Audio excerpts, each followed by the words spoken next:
tortoises that are 200 years old. Really crazy. So, Skip's probably about middle-aged right now, which is awesome.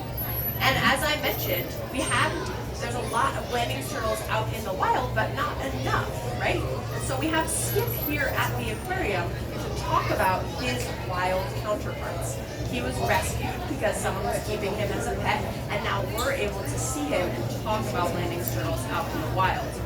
One of the things that the aquarium is doing to help Skip's friends out in the wild is something called a Head Start program. When I say the words Head Start, what do you guys think of? Any ideas? Anything come to mind? What do you think of?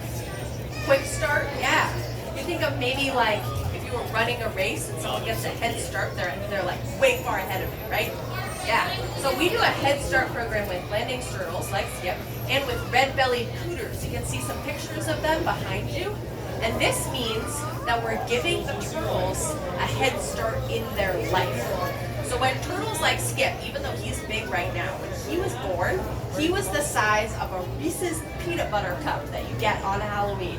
He was so small. When you're really small out in nature, what happens? Do a lot of things like to eat you?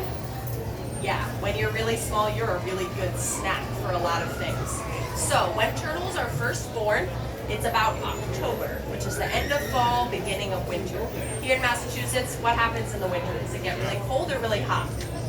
Really cold. When you're the size of a peanut butter cup, you're not going to be able to survive in the cold weather.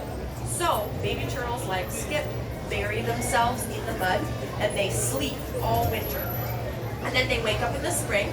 Because they've been sleeping, they haven't been doing any growing, they haven't been doing any eating, so they're still really small and they're still really easily snacked on by a lot of animals. So they have a really hard time out in the wild because they get eaten by a lot of things.